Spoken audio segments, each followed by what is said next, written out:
Get us going live on Facebook. We are live on Blog Talk Radio. Hit that thumbs up button. Hit that thumbs up button. Everyone in the building, hit that thumbs up button. Like, share, and subscribe. Today on the Lawyer Henderson podcast, we are talking and discussing your black business on the Lawyer Henderson podcast show. Your black business on the Lawyer Henderson podcast show. Okay? Your black business on the Lawyer Henderson podcast show. How is everyone doing? Welcome to the Lawyer Henderson podcast show. We are going to talk about your black business here. But first, we got to talk about this recent shooting. Okay. Dante Wright was shot by police in, again, Minnesota. Okay. It's where a white female police officer, she's been charged in this case. Another black man dead for no apparent reason. Okay, I will give credit to Fox News. Dante Wright shooting. Ex-Minnesota police officer Kim Potter appears in court for the first time by Danielle Wallace. Kim Potter, the former Brooklyn Center police officer charged with second-degree manslaughter in the fatal shooting of Dante Wright, made her first court appearance Thursday. Now, here's a problem. Why is these officers not getting first-degree murder and second-degree murder? What you mean second-degry manslaughter? Potter appears remotely with her defense attorney, Earl Gray. She wore a flannel bottom-down shirt and only spoke when prompted by the judge. Potter is next expected to appear in person at 1:30 p.m. local time, May 17, in front of the Hennepin County Judge Regina Cho.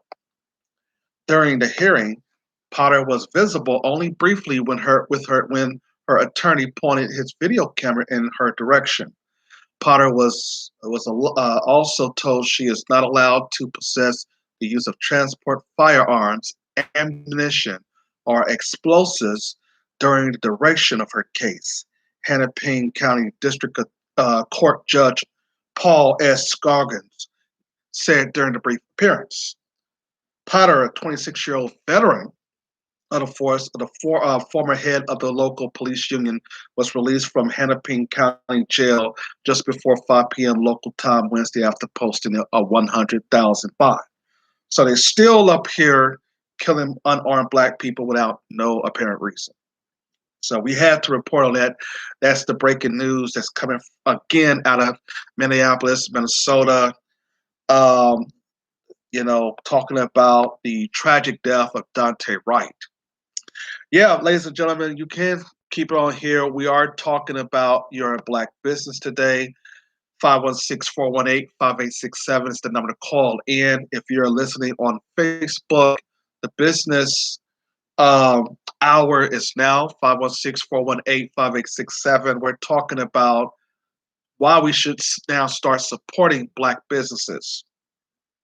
Also, we're going to be talking about black people and our $1.3 trillion buying power. And also, again, family, they have been discriminating against, banks have been discriminating against black people on trying to get these PPP loans. We're going to be talking a little bit about that. So hit that thumbs up button, call in, subscribe. Also, don't forget to call in and talk about your black business. I'm Lawyer Henderson with the Lawyer Henderson podcast show. We're going to now try to make it official here.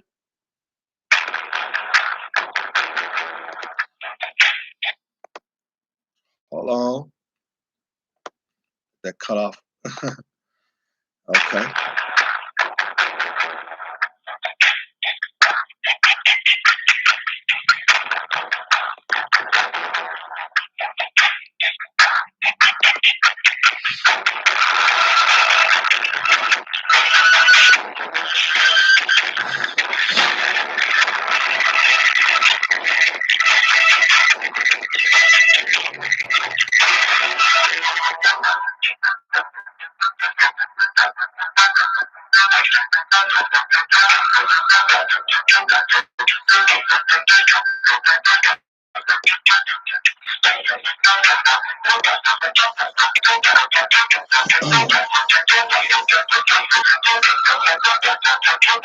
Thumbs up, like, share, and subscribe, family. Like, share, and subscribe.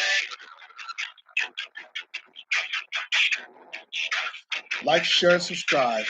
516-418-5867. We're talking about black businesses during the pandemic. And we're also talking about discrimination against black people of these PPP loans. And of course, you can call in and talk about your black business if you would like. 516-418-5867 is the number to call in to the Lawyer Henderson podcast. Before we came on, we were talking about the shooting of Dante. What's his last name? Dante. What was this? The guy that they shot in Minnesota? Was it Dante Wright? Thank you. Someone in the chat room got me cleared here. All right. So the officer, the white supremacist officer who shot him, had been arrested. She was arrested earlier that morning, 3 days after she alleged to have fatally shot 20-year-old Wright during a traffic stop in the city of Brooklyn Center. Potter was initially taken into custody at the Minnesota Bureau of Criminal Apprehension in St. Paul. So the thing about it is that Potter she said that she was pointing her taser and did not realize it was her service revolver. Bull shh. You understand? Bull shh. She knew that she had that service revolver because there's a difference between how you handle the taser and how you handle the service revolver. See, they have all these lies when it comes to prosecuting these cops. These cops are saying, "Oh, I didn't know that this was my service revolver. It's my taser." The taser, you can tell the difference between your taser and your service revolver. I know. I know for firsthand that they know the difference. Okay. But this woman was lying. This woman knew what she was doing. She wanted to make sure that she understand that she has a role to play in her white supremacist attitude towards black folks. This Kim Potter is a liar. Okay? But I don't understand why this charge cannot be elevated to second degree murder instead of manslaughter. Okay? They have to just mix me with all this. So you see, Minnesota has always played games. Well, the whole white supremacist system throughout America has played games with us. We already know that. We don't need to talk about that over and over today. So let's get into it, family. Today we're promoting your black businesses, and there's a lot of businesses that we wanted to talk about. If you're wanting to call in, 516-418-5867.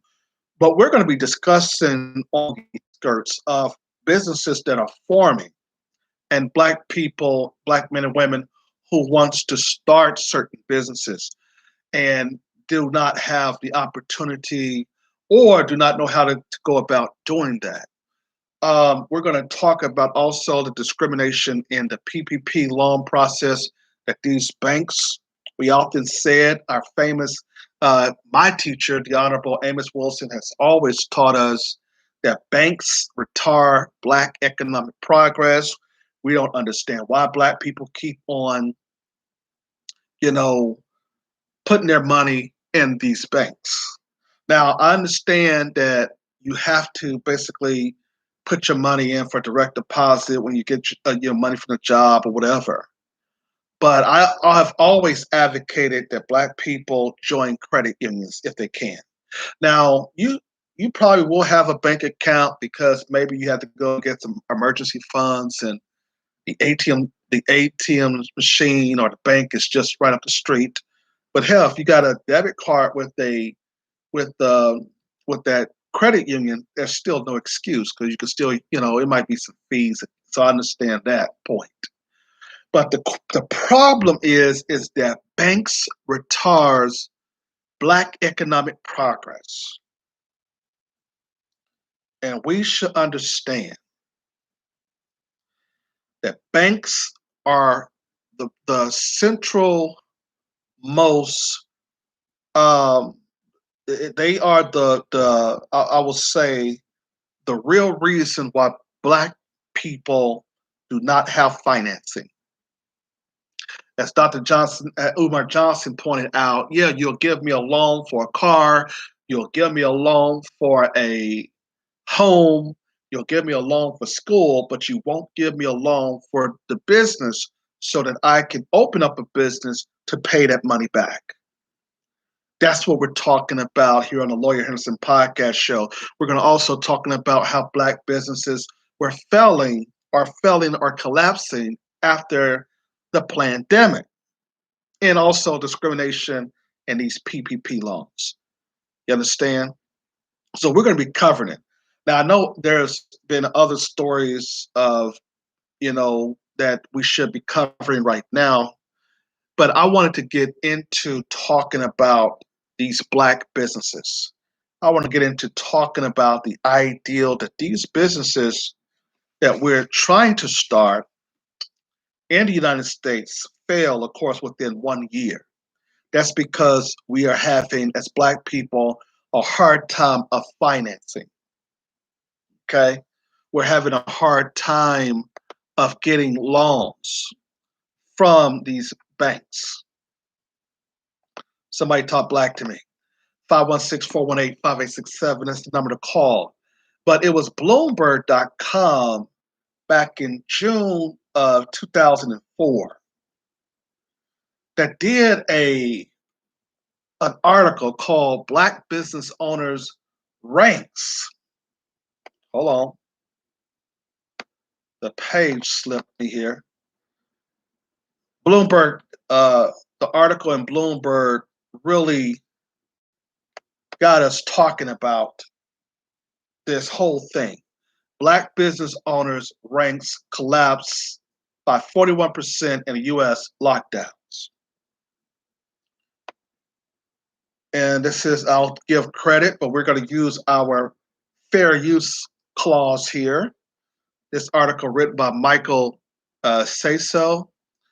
The COVID-19 economic shutdown has hurt African American businesses the most among racial and ethnic groups in the U.S., with a 41% decline of Black owners from February to April, a new study from the National Bureau of Economic Research shows.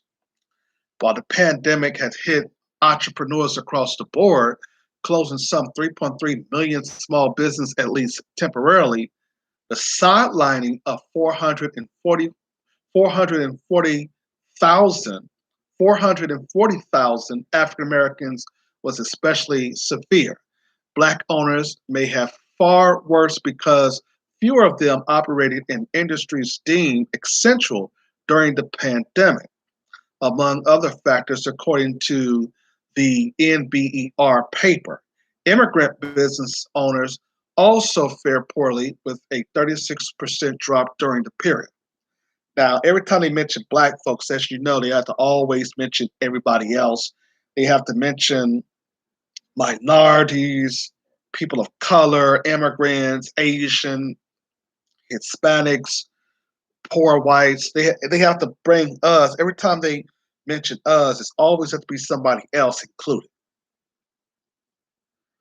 The negative early stage impact on minorities and immigrants owned businesses, if prolonged, may be problematic for broader racial inequalities because of the importance of minority businesses for local job creation, economic advancement and longer term wealthy inequality, said the reporter's author Robert Farley of the University of California at Santa Cruz. Now, notice the white media always want to put us in a category in groups with other people. Okay?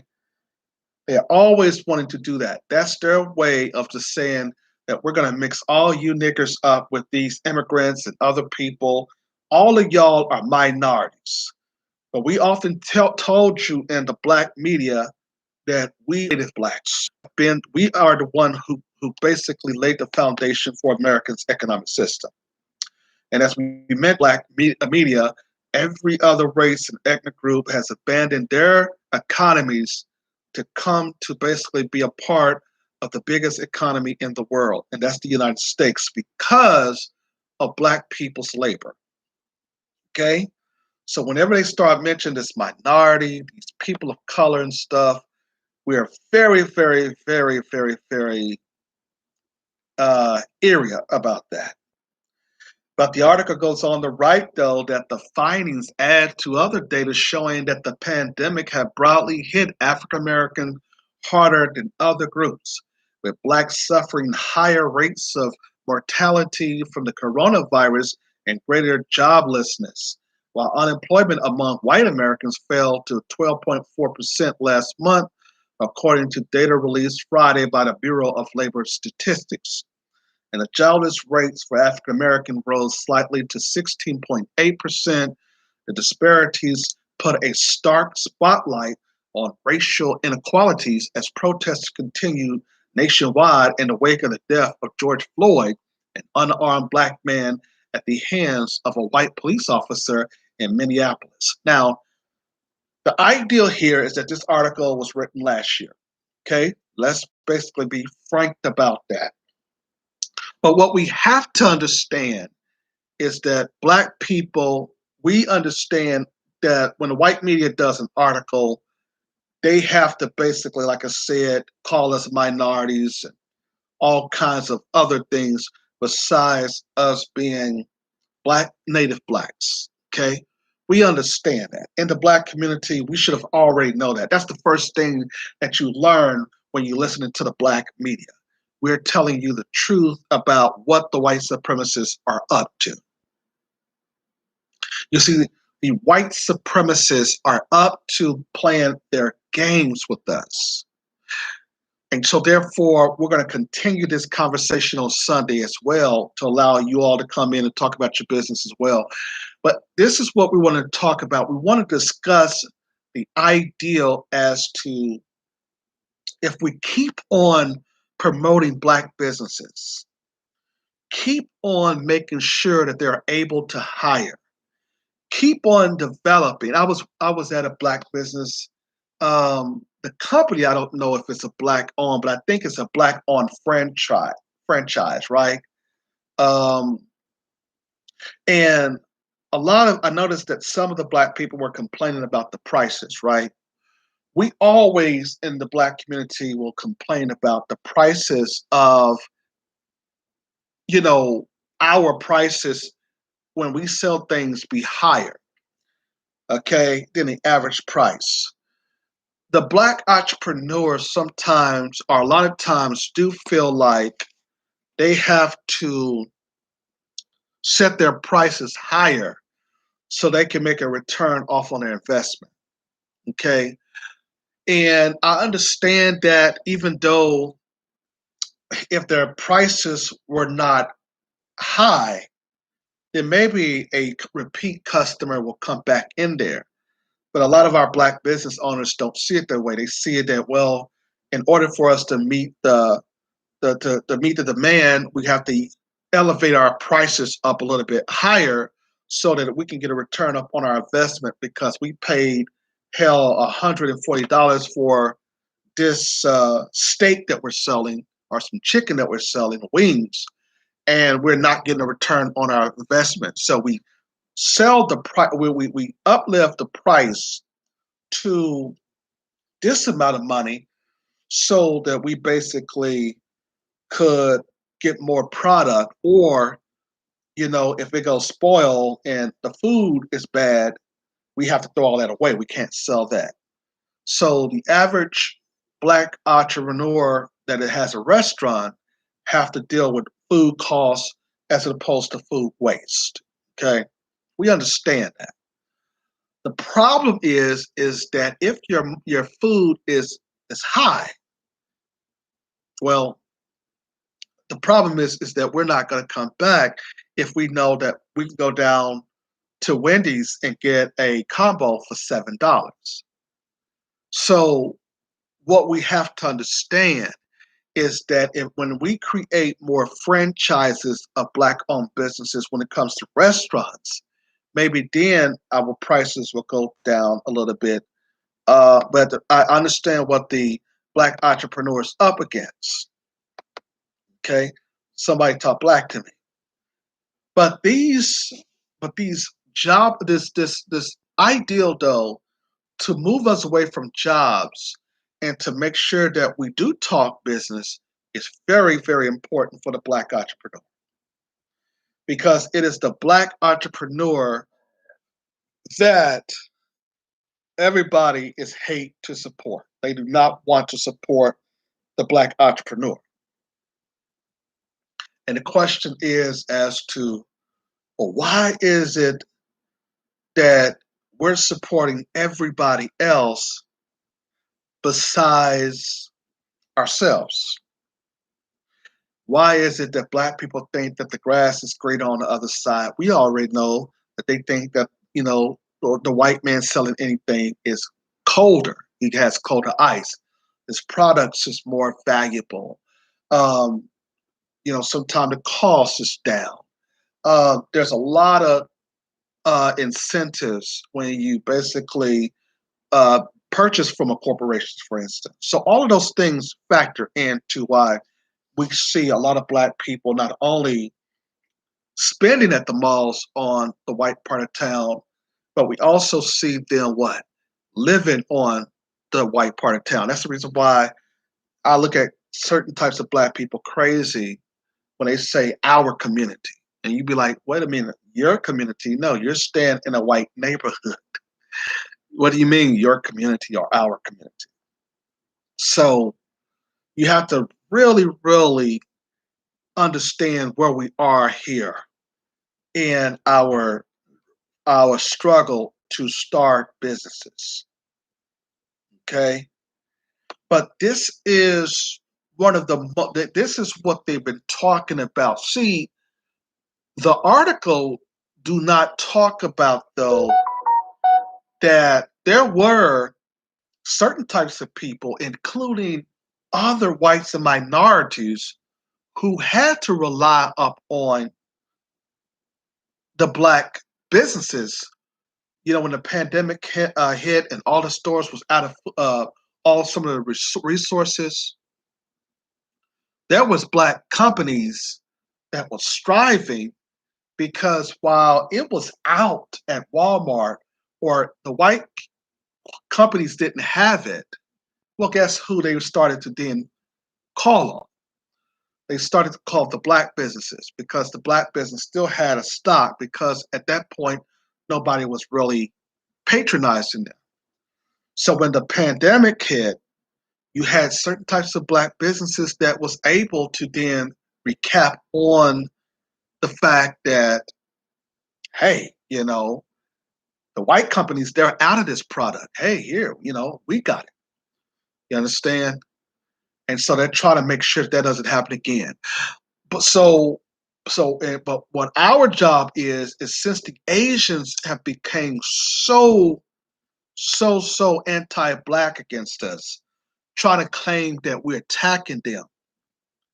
We have saw that Black people have been supporting other people, each other online, and we have seen that Black people have been supporting each other on other avenues in other ways, going into trying to purchase, excuse me, products from Black businesses as well.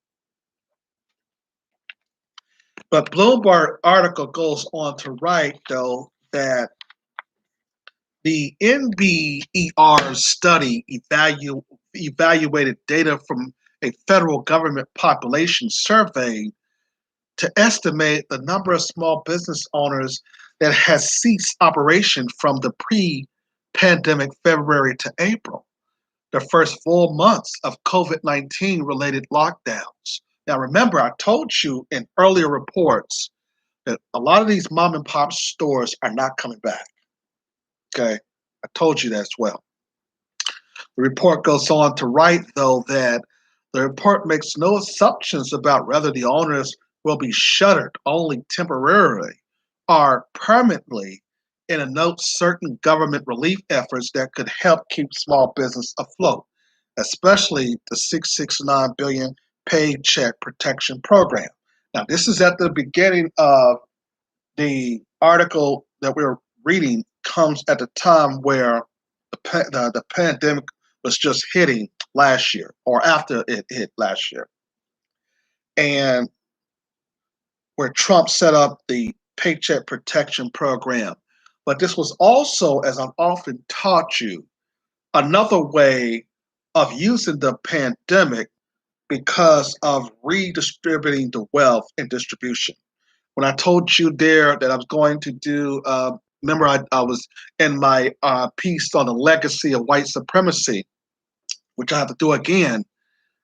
The the legacy of white supremacy, remember, has been the whole entire issue regarding the international redistribution of wealth and the division of wealth and how it basically, brings inequality throughout the world because of the inequality of that distribution of wealth.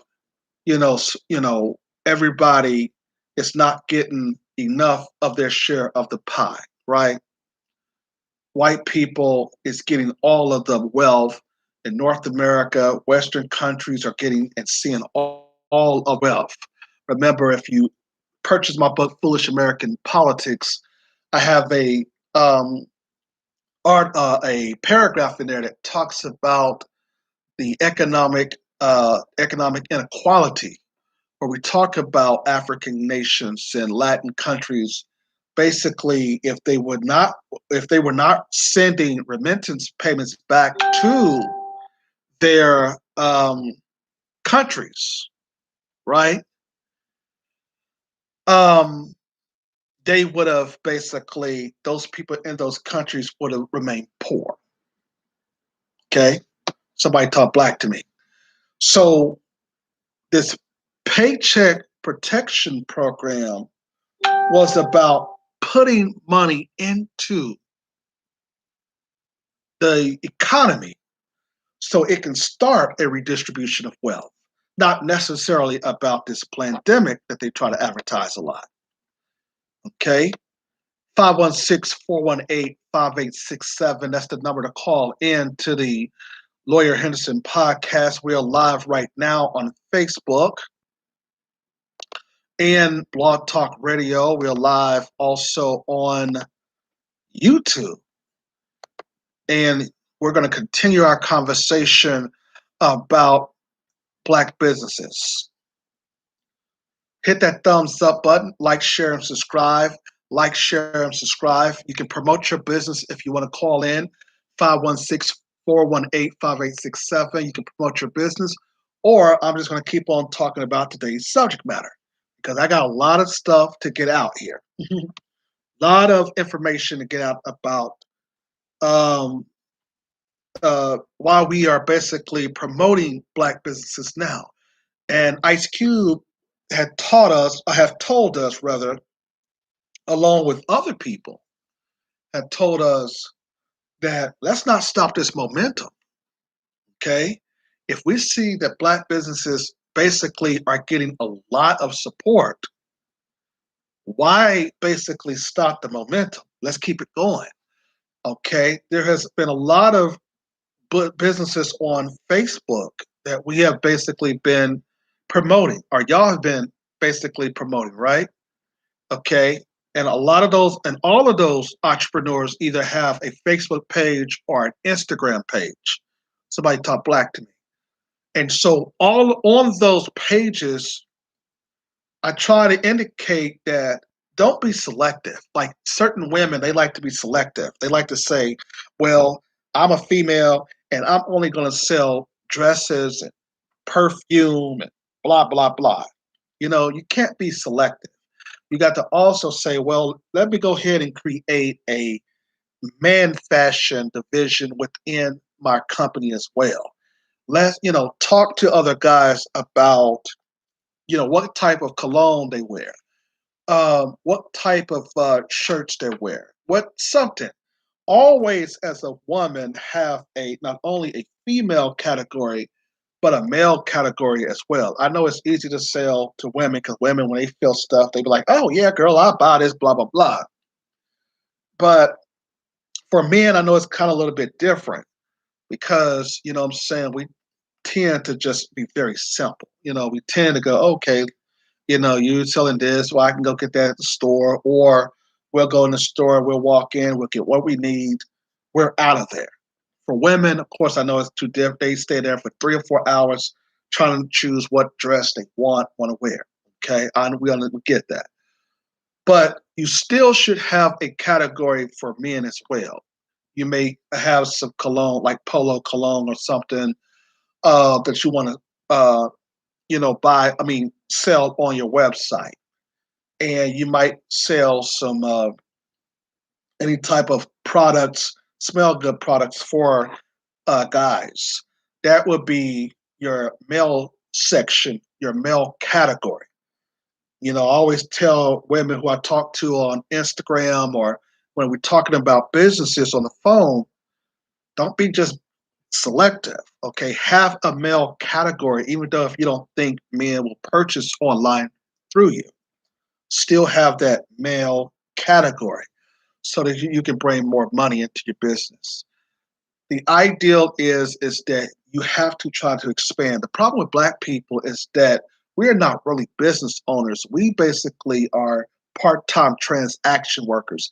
In other words, we basically will start some gig on the side and have a hustle, but we don't really put a lot of emphasis into expansion. We don't put a lot of emphasis into growing and developing to see how we can basically get a lot of credit. We don't basically go beyond like the white boys do. The idea here is that businesses will start out small if you don't have a lot of capital, but it can grow. It can you might have one uh you know business right here, one store at one location, and before you know it, if you get a lot of business at that location, you go to the next location and you set up shop. So this is what we're trying to get the black entrepreneur, to talk about. Okay, we're trying to get the black entrepreneur to understand that business makes sense to us. You see, working these jobs and talking about working some type of job, even if they're advertising that you can work from home, is still a problem, okay, for the black entrepreneur.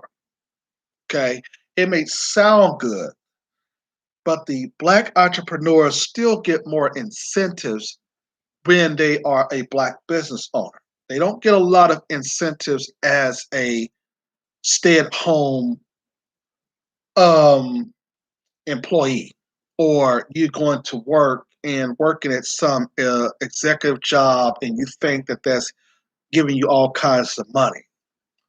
We have people at these banks, right, that are making 14, 13, 14 hourly jobs, right? And the problem that they complain about is that they are always working, okay? They don't have enough time for their love life, or they don't have enough time for their kids. Well, if you, as that person, would start thinking about being a business owner, then you can focus on that more over than having to basically focus on going to work. Okay. So understand that the pandemic really helped in such a way to get the black business owner to really start doing a lot of more research into the business line of credit ideology. You see, it was the small, remember in my book, Foolish American Politics, I was criticized by black and white folks, as I often told you. But I said that the Small Business Administration should be giving out loans. And you had black people out here coning and calling me up. What do you mean? And, white daddy and white mama should be giving away money like that. Gee, they shouldn't be giving away no loans like that. Gee. And so before you know it, here come Donald Trump with the PPP program. Now, remember, I stayed on my book working for that for about at least 3 years. Okay. So I was talking about this early on. So I always know what the government is up to most of the time. Even when they basically, the white supremacists, we already know it. They see, here's the thing that black people don't understand. They do the same thing over and over and over again. I don't see how you can't catch on when the white supremacists are, even if they're not white supremacists, they're so-called business owner or people working in government, they do the same thing. you know, they deny you the same ways over and over and over and over again. And black people play dumb with their mind not to catch on to what they're doing, which is over and over again doing the same thing. But when Trump got in office, it was very important because the PPP program did help a lot of small businesses. I mean, this is a businessman as president, okay? Regardless of whether or not you didn't like him or you did, that's fine. We can, I agree with you. The problem is that they recognize in the United States, wait a minute, we got to create more entrepreneurs. We got to basically set up a program. And that's when the Small Business Administration got off their ass and started saying, okay, we will give out loans to certain people. And that's going to lead me into my topic as far as the discrimination within the Small Business Program. Now, Jim Crow Joe Biden, yeah, I have to criticize. I like criticizing both of them, Republicans and Democrats. But there's two important things I want to say that if you're talking about businesses or your personal issue of your personal economic health, is he talk about doing away with the credit bureaus. Now that's very important because the private credit bureaus been basically trying to destroy specifically black people for a very long time. They have basically have old data that they're refusing to take off, and you might get some old white supremacist credit person to call them and say, no, he owed that debt or she owed that debt, and I don't want you taking it off. Okay. So we're going through that, among other things. But what Jim Crow Joe Biden has proposed, though, is that we take the credit bureaus and do away with them, and we have one public credit bureau, which basically will include you paying your mortgage on time, your rent on time, your utilities on time, and your phone bill, including that as well, on time. That is a game changer. Why? Because most people do stay in their homes and their apartments for at least over 2 years or more. Okay. And of course, a lot of people have your cell phones, a little bit longer. And utilities are paid with the same length of time. So to have a public credit bureau is better because now the car dealerships cannot argue with you that you have to put more money down in order to purchase a brand new car, in which now they're going by the credit bureaus, the private sectors. And the private sectors have always been often biased towards us. We basically, now if this bill passed, I mean, it's not going to happen right away. But by the time that certain of us get a little bit in our 50s, if you're young and of course you're watching between the ages of 25 and 40, of course, by the time we get in our 50s, this would have probably taken place that will help you get into better cars and a better rate on your mortgage, things of that nature. Somebody talk black to me. So that's the reason why my channel is more different, because I do want the black person, the black entrepreneur to succeed. I do want them to basically have the information that they need among making sure what the white supremacists are up to trying to stop us. And of course, other channels discusses, police brutality, and we do that as well, or some, some kind of controversy in the media or what the white supremacist media are talking about. We do that as well, but we also like to basically bring you to the economic side as well. That's very important because we have also not only been attacked because we're black, we've been attacked because we really don't have money. We, with our so-called 1.3 trillion spending power, look at whose hands that money is in. I always told you that the money is in the wrong black hands, unfortunately, because it is put on hands of black people who don't care about the black community. So what we have to do is we have to support each other so that 1.3 trillion dollars can expand to 3.5 trillion and 10 trillion and on up.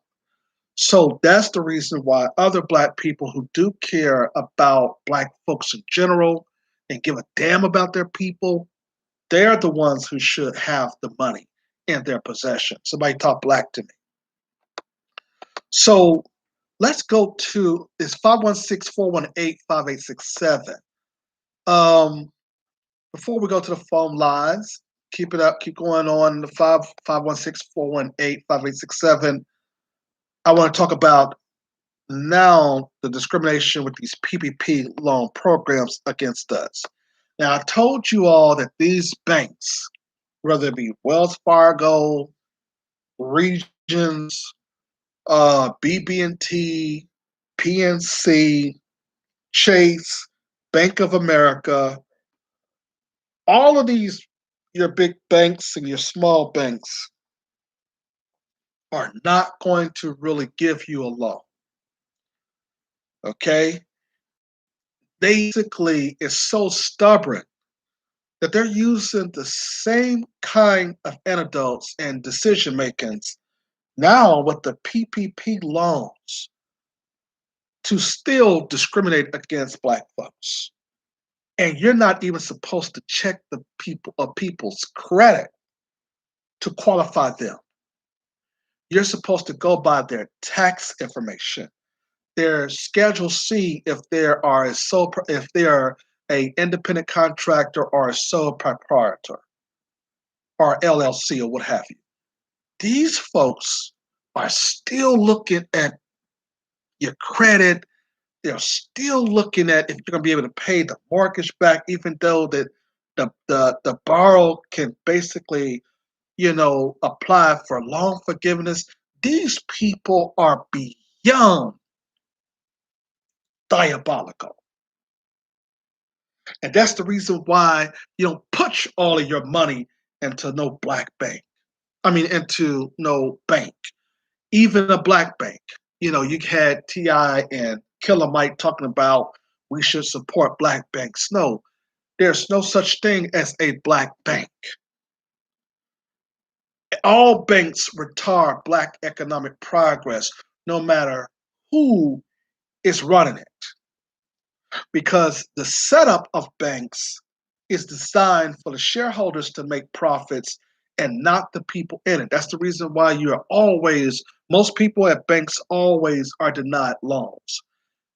You basically have to understand that, like I said earlier, they'll give you a mortgage, they'll probably give you a car loan, probably give you a student loan. The bottom line is those loans are mostly backed up by the government.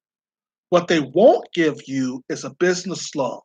And it has become so real problematic by black folks going out there instead of basically looking into joining a credit union or even black people starting a credit union ourselves like we did in the 1920s and 1940s.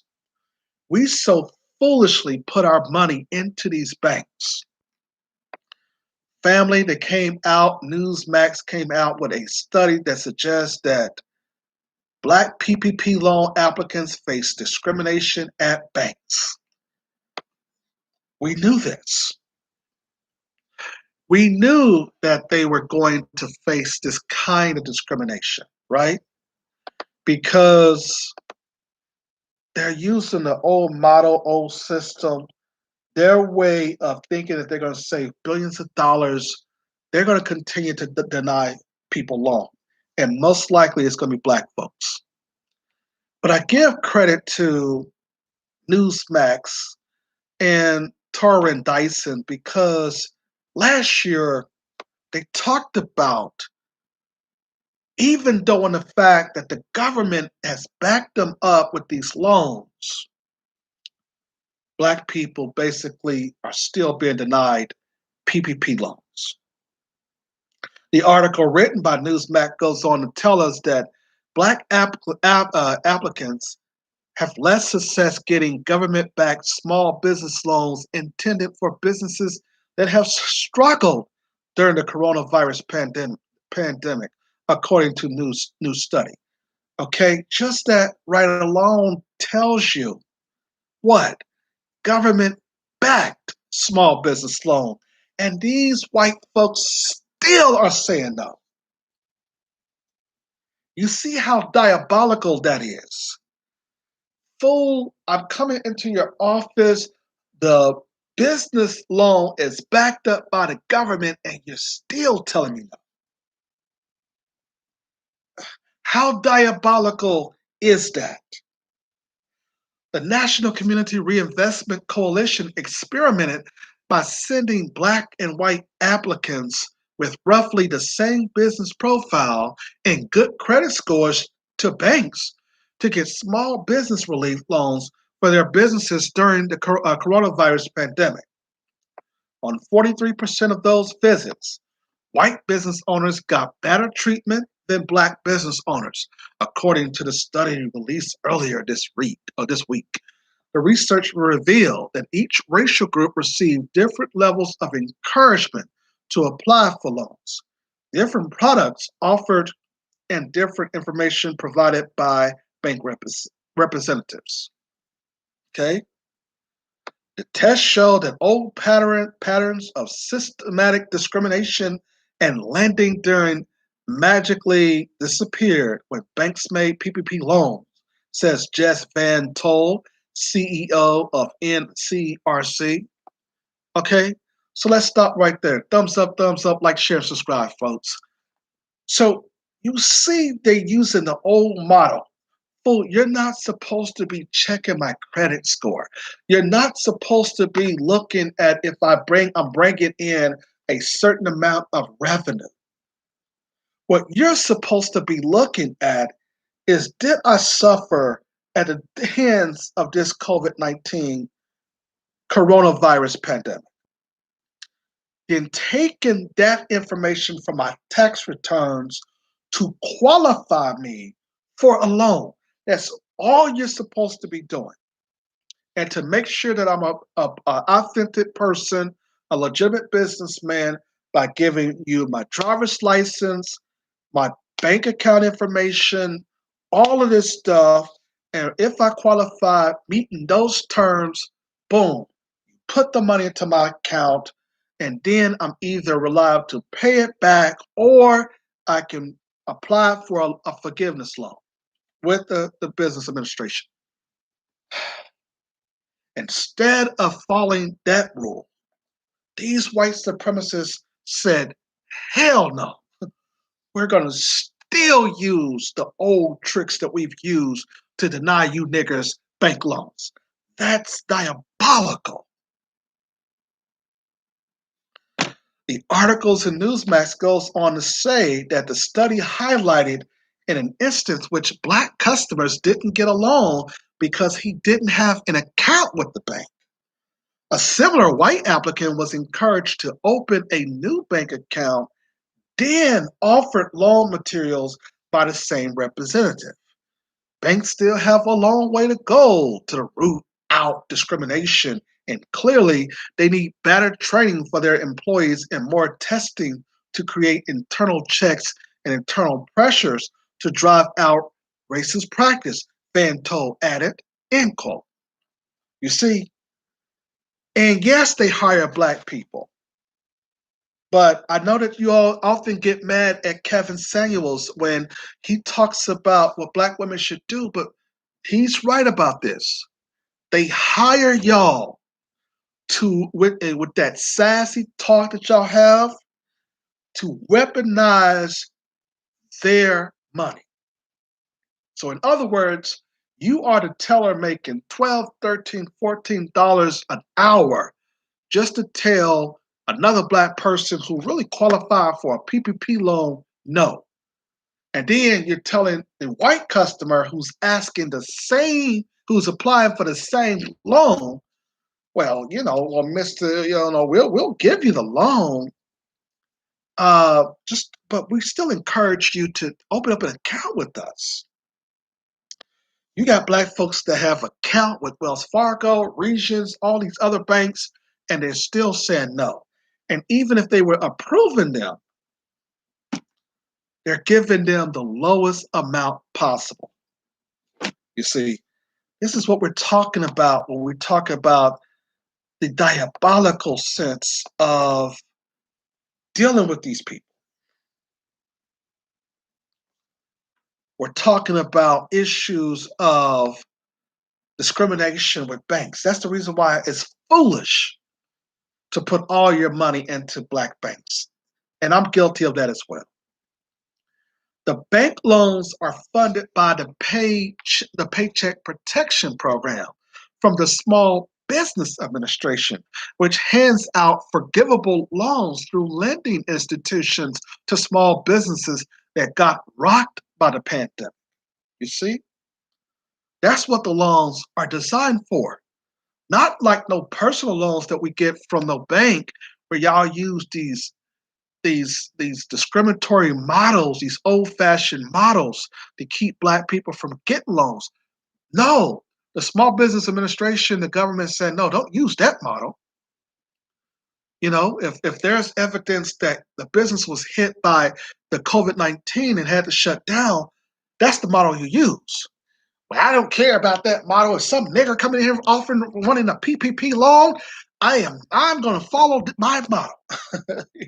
You have white supremacists in these banks thinking like that. So that's the reason why we have to move most of our money to these credit unions.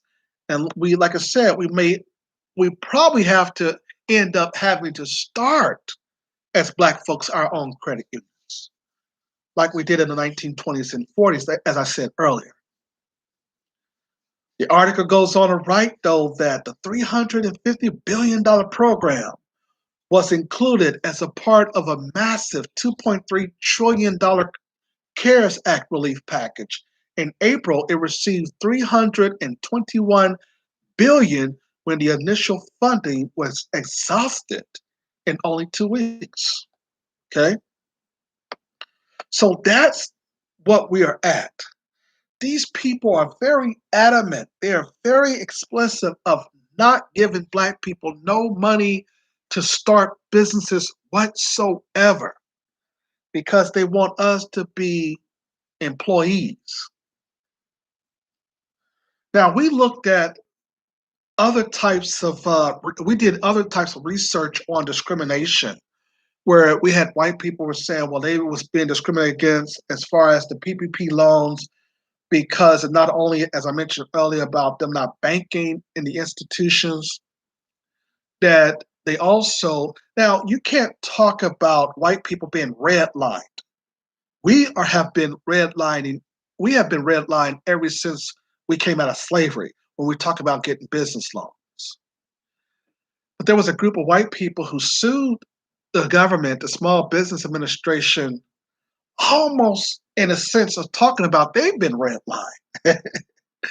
You see, and talking about that they had to set up a bank account in order to get the loans and using other types of discriminatory practices as they allege that these banks like Wells Fargo and Bank of America and Chase, JP Morgan, were actually using certain types of criteria. in order for them to get these loans. So white people are arguing their own little kind of discrimination about banks, okay?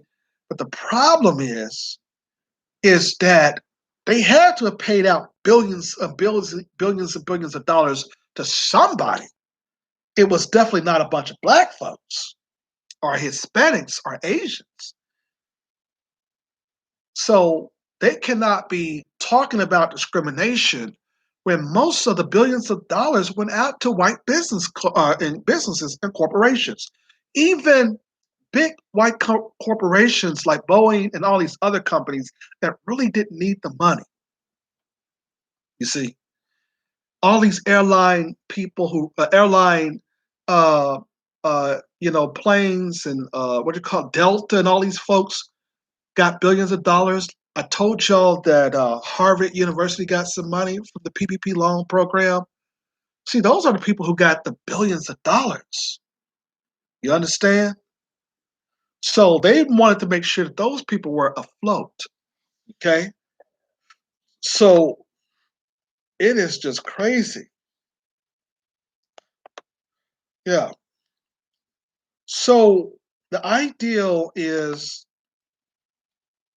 that with our $1.3 trillion buying power that we have, how long have black people have had that $1.3 trillion buying power? They have had that buying power ever since the end of the Civil War. In other words, we've had the same damn amount of money every year. We have not grown, we have not grossed anything. See, we are in the shadow banned by Facebook. I'll call them Face Crook and ScrewTube. That they don't like when the black media talk about the facts about being discriminated against. They don't like it. So they try to shadow ban us. It's a lot. They don't like to basically allow people to get notifications when we go online or whatever, because it is their job to make sure that we don't get the information out to you as black folks. So we're constantly and consistently under a shadow ban. The ideal here is that the white press is losing their legitimacy. They're losing their credibility. They can no longer argue the same points. Family, not to get off the subject, there was a black dude walking in a neighborhood. I think this is the same video. Let's see. There was a black dude walking in a neighborhood, and a white supremacist and his wife and all these other people came out talking about, you don't belong in this neighborhood, you don't belong in this community. Where are you going? Where are you going? You don't blah blah blah blah. Just selling wolf tickets. You had this white dude out there, trying to think he's all tough and bad. And a group of people just went and pulled out. Like, okay, you all in his face, let's go. So they went and pulled out. These cowards did not come outside at all. They kept calling the cops, trying to get them off their property and stuff like that. See, the white supremacists are only big and bad when they don't have no guns in their hand, or they don't have the white supremacist system, the occupied force of oppression, aka the police, somewhere down the street or even in front of their homes. You understand? So that's breaking news that people in the black community or the black media is talking about now. We're going to talk about that Sunday in depth, but we're still focusing on black business because we can't keep doing what the other black media are doing. We try to put money into black people's pockets. So I want to talk black to me. So the PPP loans, they've been discriminating against us, right?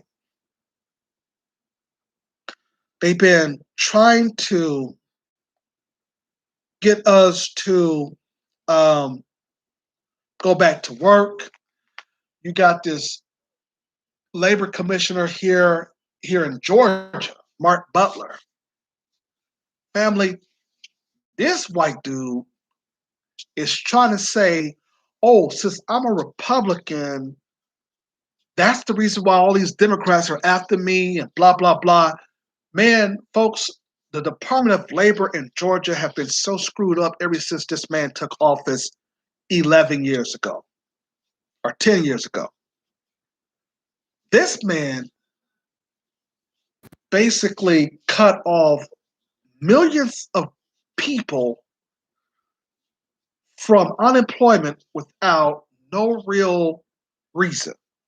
He had basically argued that there have been at least $2.5 billion of unemployment paid out.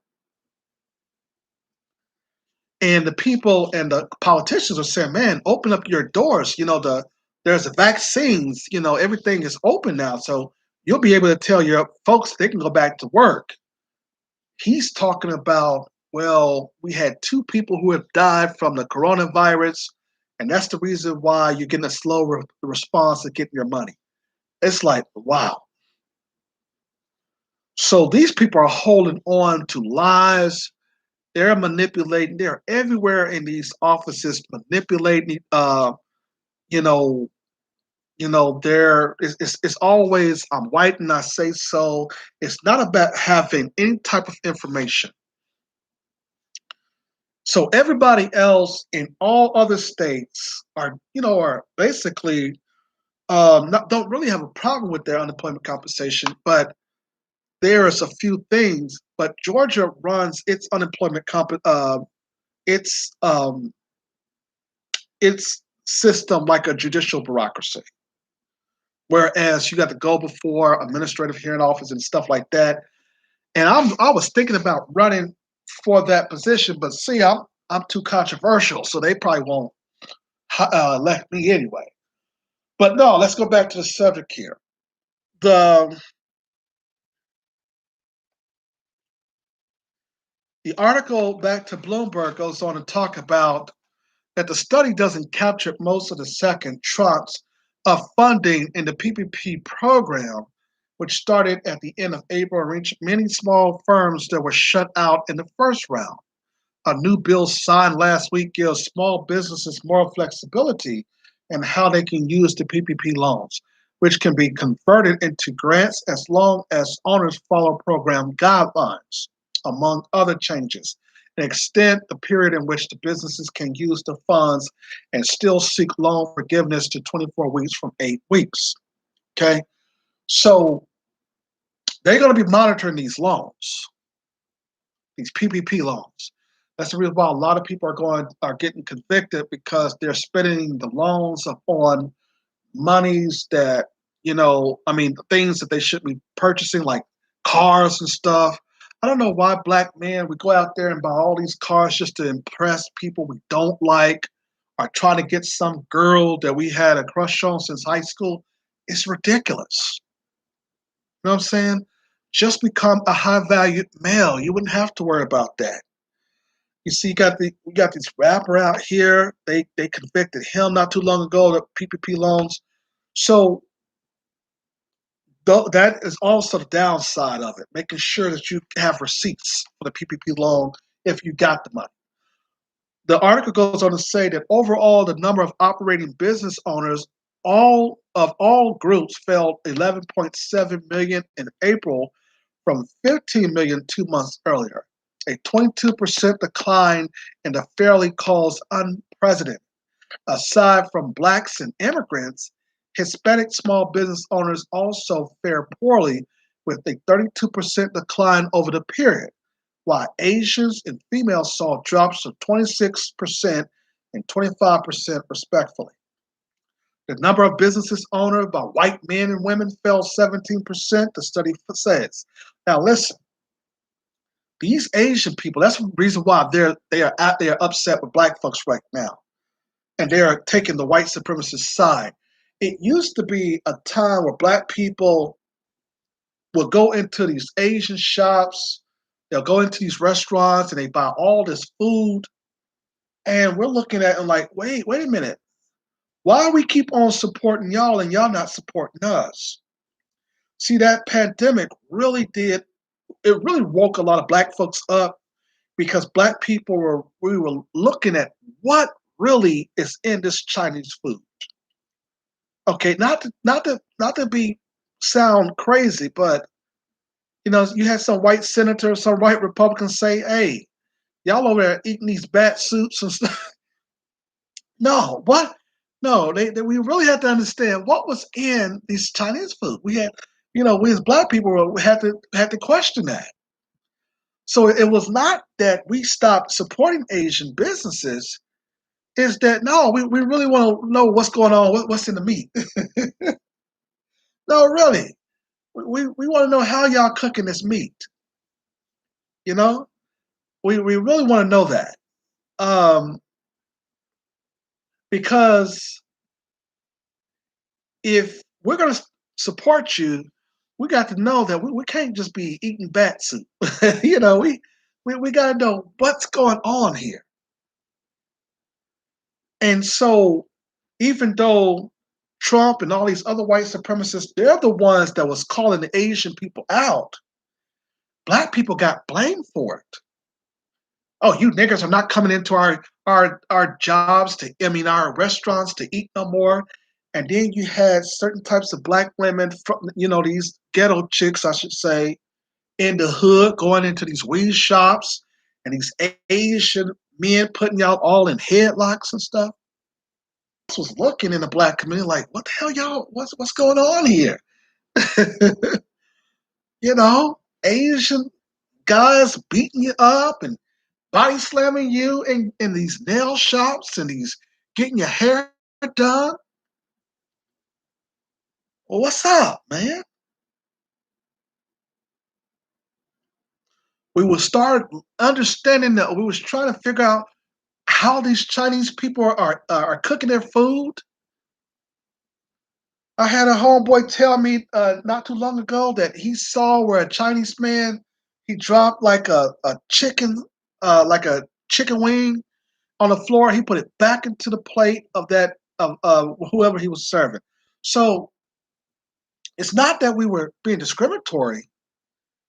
If we basically got a virus out there that's coming from the restaurants of these Chinese businesses, we have every right as people to try to figure out what's going on with your food. You see, the problem is that you didn't have the health administration or the Department of Health in all of these states coming after these Chinese restaurants like they would have done if it was black businesses. You own a restaurant, you should have your all of your violations. You should have no violations. Your scores in those restaurants should be at least at an 80%. A 90%. So when the COVID virus came, we were like, wait a minute, we have to slow down on eating Chinese food here. That's not discriminating against you. That's not discriminating against you. That is us being cautious about, wait a minute. And so that did not only wake us up as to being cautious about what we were eating in your Chinese restaurants, it also allowed us to be conscious as us spending money with you, and you're not spending money with no black businesses. You're not even allowing black people in your hair industry at all. And so black women and black men, we have to understand we have to start forcing people to purchase in our products as well. We don't give a damn about them talking about we're racist. We don't care about that. The ideal is that we have to set up an economic system where whites and Asians cannot harm us unless they're harming themselves right as well. That's not racist about that. We have been providing Asians all kinds of incentives. We've sent Asian children to college based upon the fact of our support. And you have these bootlicking civil rights leaders out there talking about we're going to start supporting the Asians community. No, no, no. Nobody is listening to these clowns, these preachers no more. They have been sold us out. So that's the reason why they're tuning in to the the the uh, the black media, and that's the reason why we get these shadow bans from Facebook and ScrewTube, because these folks hate black people to tell the truth. See, no longer, see, it used to be a time where black people were scared to confront problems. They would go and eat in Chinese restaurants and feel good about it. But see, we as black people in the intelligent black society, what we're offering is a different situation where we know that this COVID-19 virus came from China, and Trump pointed that out. But they tried to accuse us. They're now saying that we're attacking them. And the only reason they're saying that is because it has dropped in a percentage and decline as to what? Black people spending money with Asians and Koreans and others. That's why they're upset with us. If we can get black people like we're doing on Facebook and all these other places to support each other, then black businesses are going to grow. They're going to expand. They're going to develop. Okay, that's the reason why. Then at one point they were basically, they were setting up propaganda where they were having the same black dude attacking Asians and all these other things. They're trying to set the narrative and get the point off the white supremacists who have been attacking Asians onto black people, onto the victims. And that's their propaganda. But for the black entrepreneur, we don't worry about those lies. Our main focus is to basically to support each other, to help black businesses grow in the United States and abroad, to also do business with African nations and other countries. With our 1.3 trillion buying power, we basically should be supporting each other. And if other business decide that they're going to support us, or other races decide that they're going to support us, then basically we'll have a legitimate argument. Right now they don't. Okay? Right now they don't. And so the black media has been the one coming out there and telling folks about why it's very important to promote your business and to promote other black businesses and to have a website and to advertise and to do business with other black folks. Somebody talk black to me. 516-418-5867. You're listening to the Lawyer Henderson podcast show and I know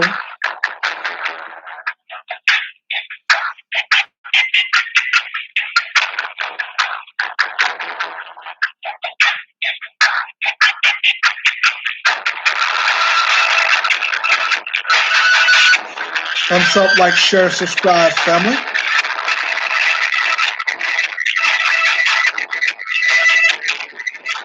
All right. Okay, so we're going into our hour of promoting black businesses. And this hour, we're going to be talking about promoting your black business. All right, so here we go. Let's take a call. Let me get caller from area code 404. You're live with Lawyer Henderson. What's your name? Where are you calling from?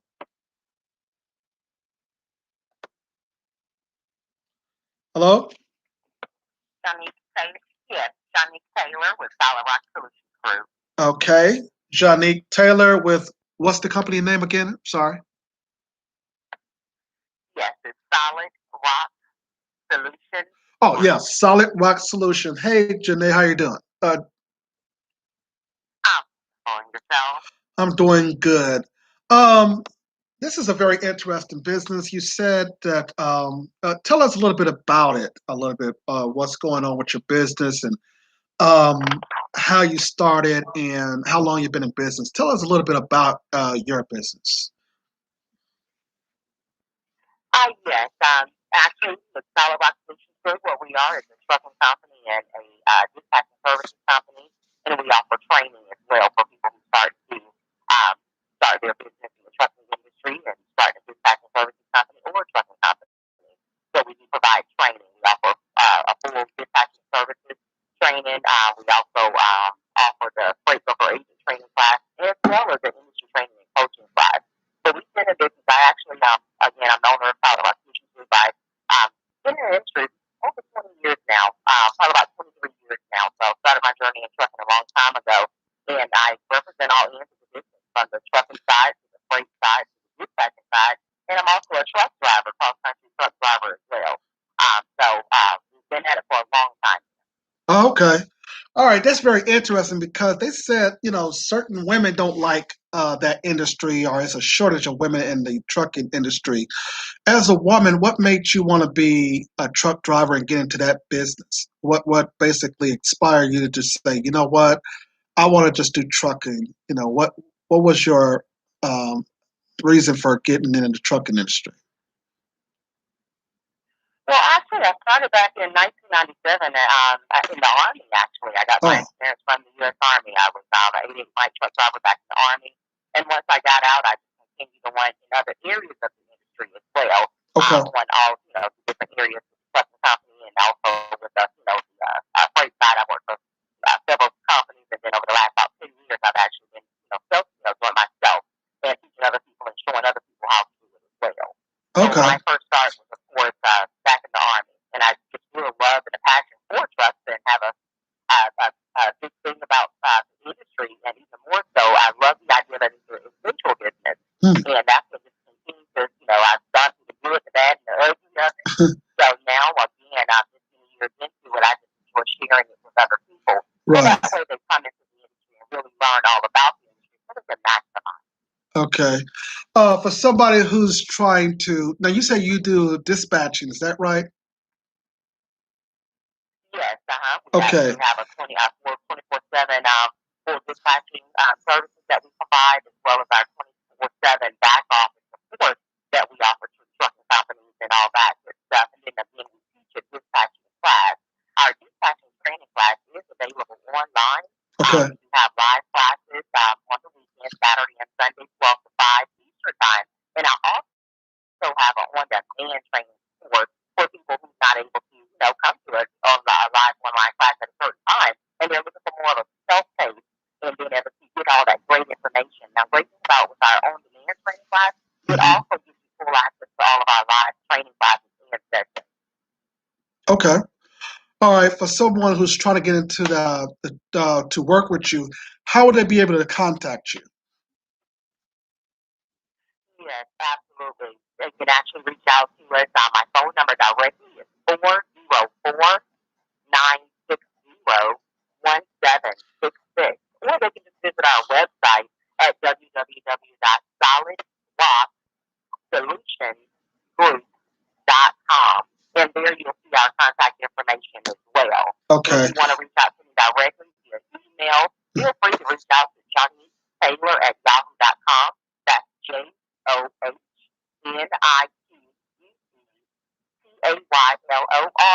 at yahoo.com. Okay. I got that information. What I'll do also is I'm going to put that information on this YouTube live as well at the bottom of this article. So if anyone who's interested could contact you as well. Now, is this only like for just people locally? Because you're in Georgia, right?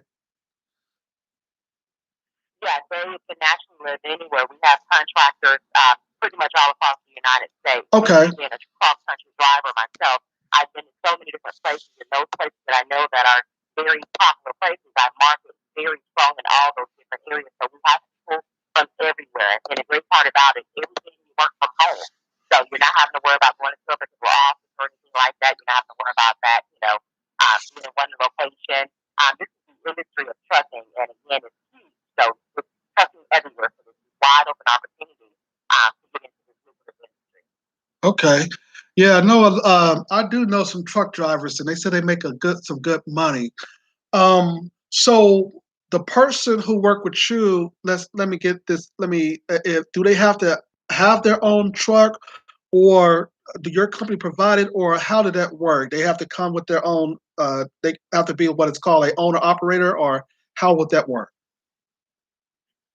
Yeah, with starting your dispatch company, you are bringing in your own business in regards to reaching out to owner-operators, fleet owners, small trucking companies. As a dispatcher, you're providing services by dispatching these trucks.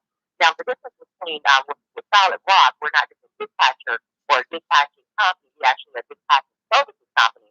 So with us, we fully service our owner-operators, fleet owners, and other small trucking companies by dispatching the trucks, communicating with the drivers, booking the roads, paperwork, and that's the biggest thing owner-operators, they want to try to avoid all that extra time spent with paperwork or booking the roads. So as a dispatching services company, you're servicing those companies that already have their own authority and their own trucks. So to get into this side of the business, you're not having to go worry about the overhead costs or the upfront costs or anything like that with starting a trucking company. Coming in and starting a dispatching services company is very low cost to get started, and you don't need the authority to get started. You're servicing other people with their authority. So they will want to go ahead and get there. They will want to market, of course, to get new owner operators and fleet owners to service as a dispatching services company. Oh, okay. That makes sense. That makes sense. All right. So give the viewers, is there anything else you want to say before you give your website again? Is there anything else you want to add to the discussion about the importance of your company and what you want people to know about it? Yes, absolutely. My advice and encouragement would be if you're looking to start a new trucking business or if you're looking to start a dispatching services company, no matter which area that you're trying to go in, educate yourself first. You don't want to just go out and buy a truck and start a trucking company and not educate yourself on the industry. There's a lot of moving parts to this industry. So best thing to is whether or not you get training from Solid Rock or you go somewhere else, highly encourage you to educate yourself in order to maximize. Okay, good. All right. And so, what's your contact information again, so that people can reach out to you? Yes, you can definitely reach me by calling or texting at 404-960-1766, or you can reach me by email at JohnnyTaylor@yahoo.com. That's JohnnyTaylor, TAYLOR and our website is www.solidrockssolutionsgroup.com. All right, solutionsgroup.com. All right, so with your permission, like I said, we're going to put your website and your information on this particular show so that if anybody who listens to your show, listen to the podcast, can go back and find your information below the description. Before I let you go, I want to ask you, how have business been for you so far? Business has been great. Again, it's the trucking industry, so it's always going to be a necessity and a need for trucking, no matter what area that you're coming in on the business. Actually, with the pandemic last year, it just made it so much to where this is actually great for me over the last 9 months in regards to, because again, people lost their jobs and everything, lost their businesses, their income, and they're looking for a safeguard almost. So a lot of people have come into the industry because they know that this is a great industry and it's not going anywhere. All right. So business has been very great. Been very great for us. So like I said, we do focus on all different areas. We're a one-stop shop. No matter what your needs are, we definitely do. All right, Janae Taylor, I'm having a hard time saying it, but all right, but I thank you for your call and thank you about telling us about your business. Like I said, we're going to do everything we can to get you more clients so that we can boost up your business. So, are you the only owner? Is this a proprietorship, or are you a business partner, or it's just you? Yes, I am the full 100% owner. Okay. All right. So that's what we like to do. We like to promote businesses, especially for our women entrepreneurs out there. We do like to support. So like I said, I will leave all your information on this YouTube live as well, so you can get advertisement there. And I thank you for your call. All right. Thanks so much for having me. Thank you. Bye-bye. Bye-bye. All right. So we were going to do another caller, but man, the problem is that I can bring you on, but I only did I told the moderators or the people at Blog Talk that I only needed about an hour and 30 minutes today. Um, but yeah, the trucking industry is a very great business. Like she said, there's a lot of people who lost their jobs and stuff like that, so they're getting into the trucking industry. Women have increased into the trucking business as well.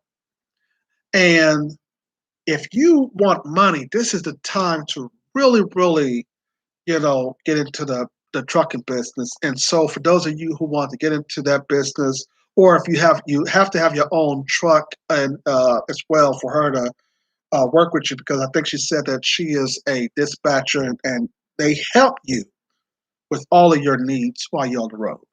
So anybody who needs that information, we're going to put it in on this YouTube live so that you can give Miss Taylor a call. Her website is going to be there. Um, you know, like I said, like she said, rather, she's been in business for a very long time, since 1997. So this is a woman who has credentials. So we're going to be reaching out to all of we have other entrepreneurs that's going to go and come on the show on Sunday. So please keep on watching our show, and we're going to continue to promote Black business regardless. Okay. And so this Sunday, we're going to continue with the Black business promotion. Okay. But we want to talk about tonight about the PPP situation, about Asians, and been talking about we're discriminating against them, even though that we've been always supporting them. We wanted to talk about these issues so that we can move Black people from being workers to entrepreneurs. And that was really our biggest concept today here on the Lawyer Henderson show. Somebody talk Black to me. Um, Minding your own Black business, that's the topic. Why we must support each other in the Black community. Again, I'd like to thank my guest, Janae Taylor. And like I said, her website is www.solidrockgroupsolutions. I'm sorry, www.solidrocksolutionsgroup.com. We're going to put her information and on this YouTube live. So if you're trying to get into the trucking industry, or if you're an owner and operator, call her to get your dispatch services. It is always good for you to have your dispatching separate from you trying to do it yourself. It's always good to have somebody. And just like she said, she's all across the country. So it is a good thing to basically have that support. But we will leave her information there. You're listening to the Lawyer Henderson podcast show. We'll be back on Sunday, where we're going to have more entrepreneurs calling us to talk about their Black business. And then we'll get back to our original programs of talking about these white supremacists and how they're trying to stop us from growing our economic situation in the Black community, and how there's a lot of discrimination and institutionalized racism in this system, and how we can basically fight it to replace the system of racism with the system of justice. Somebody talk Black to me. Thank you for listening to the Lawyer Henderson podcast show. Peace.